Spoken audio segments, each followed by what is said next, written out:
یہ تو مکتب اور مدرسے ہیں جو بچوں کی تربیت کر رہے ہیں. اکثر اسکول بچوں کی تربیت میں ناکام ہیں. لیکن تم 4 پیسے اگر آ گئے تو تم مدرسوں اور مکتبوں کو حقیر سمجھتے ہو.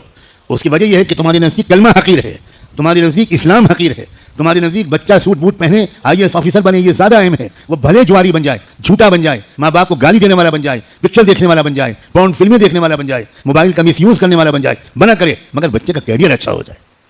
لعنت ہے اسے کیریئر پر.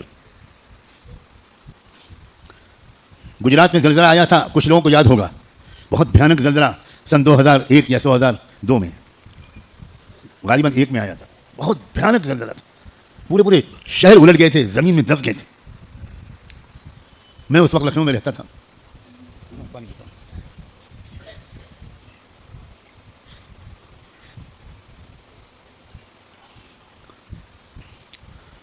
اللہ کی توفیق سے میں لمبا سفر کر کے گجرات گیا. اس زلزلے کے علاقے میں بہت لمبا دورہ کیا, تقریباً 15 دن اس پورے زلزلے کے علاقے میں میں نے اور میرے چند دوستوں نے گزارے. عجیب قیامت کے منظر اس وقت دیکھنے کو ملے. پورے گاؤں میں ایک انسان زندہ نہیں بچا. ہمارے تبلیغ کے احباب گجرات کے ذمہ داران اور گجرات کے مدرسے کو ذمہ داران نے بڑا زبردست کام کیا. اللہ ان سب کو اجر عظیم عطا فرمائے. انہوں نے پورے اس زلزلے کے علاقے میں امدادی سامان کی بھرمار کر دی.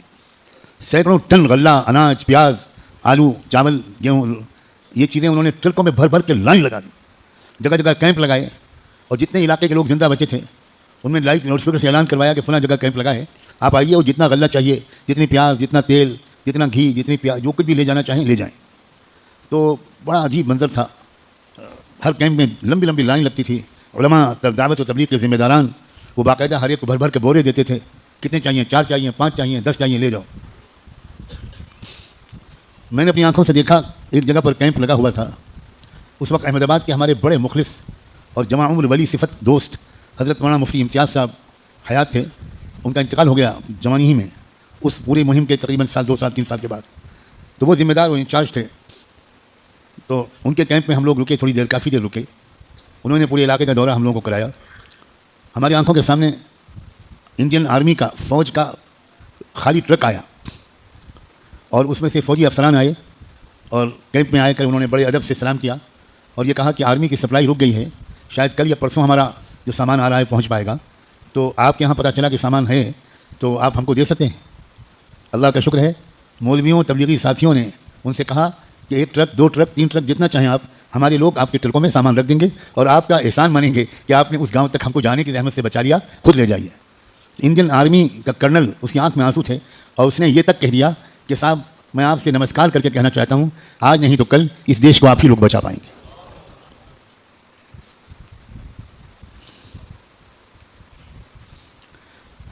ہم لوگ گاڑیوں پر تھے, 2-3 کاریں تھیں, پیچھے ٹرک چل رہے تھے. تو ہم لوگ ایک علاقے سے دوسرے علاقے میں جا رہے تھے.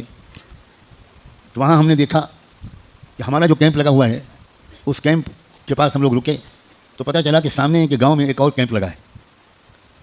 تو ہم لوگ مشورہ کرنے لگے کہ یہاں جب امداد پہنچ گئی ہے تو پھر ہم لوگ یہاں پر کیا کریں, اور آگے کہیں جائیں. یہاں کوئی دوسرے لوگ, کوئی دوسرا گروپ, کوئی دوسرا سنگٹھن وہ امداد لے کر پہنچ گیا ہے. مقصد تو ہمارا اور ان کا ایک ہی ہے. تو مفتی صاحب نے کہا کہ ٹھہر جائیے, تھوڑا رک جائیے, اتنا لمبا سفر کر کے آئے ہیں, یہاں ساتھیوں نے کھانے کا انتظام بھی کیا ہے, نماز با جماعت ہو جائے گی, اس کے بعد آگے چلیں گے. ہم نے کہا بہت اچھا. وہی ہمارے قافلے کے امیر تھے. تھوڑی دیر کے بعد ہم لوگ گاڑی میں بیٹھ کر روانہ ہوئے. تو مفتی صاحب نے کہا کہ تھوڑی دیر اس کیمپ کے قریب چل کے دیکھتے ہیں کون لوگ ہیں, کیا کر رہے ہیں, اس کے بعد چلتے ہیں. بہت اچھا. جب قریب پہنچے تو گاڑی تھوڑی روکی تو کچھ آوازیں کان میں آئیں. وہ لائن لگے ہوئے تھے گاؤں کے لوگ, اور اسٹیج پر لوگ تھے جو باکس دے رہے تھے سامان کا. ہر باکس میں دال, چاول, تیل, پیاز وغیرہ رہا ہوگا. تو وہ لوگ آتے تھے اسٹیج پر اور ان کو وہ باکس دیتے تھے اور فوٹو کھینچتا تھا اور وہ چلے جاتے تھے. ایک چھوٹا بچہ 11 سال کا یا شاید اس سے بھی کم کا, کرتا پاجامہ پہنے ہوئے تھا, ٹوپی لگائے ہوئے تھے, وہ بھی لائن میں لگا ہوا تھا. وہ بیچارہ اپنی باری جب آئی تو وہ بھی آ گیا سامان لینے. اس کو ان لوگوں نے اسٹیج پر بلایا اور سامان کے بجائے پہلے کان میں اس سے کچھ کہا. تو ہم لوگوں نے تو کچھ سنا نہیں, آواز تو آئی نہیں. خالی اتنا ہم نے دیکھا کہ وہ لڑکا اسٹیج سے کودا اور بھاگتا ہوا, کچھ چلاتا ہوا وہ بھاگا کچھ لیے بغیر. ہم نے مفتی صاحب نے کہا کہ حضرت آپ نے سنا کہ کیا کہہ رہا ہے وہ؟ میں نے کہا نہیں, میری تو کان میں آواز پوری نہیں آئی. اس نے کہا وہ کلمہ پڑھتا ہوا بھاگا ہے. میں نے مفتی صاحب سے کہا گاڑی فوراً دوڑائیے اور ہم کو اس بچے سے ملنا ہے, اس سے پوچھنا کہ کیا ہوا بیٹا تمہارے ساتھ.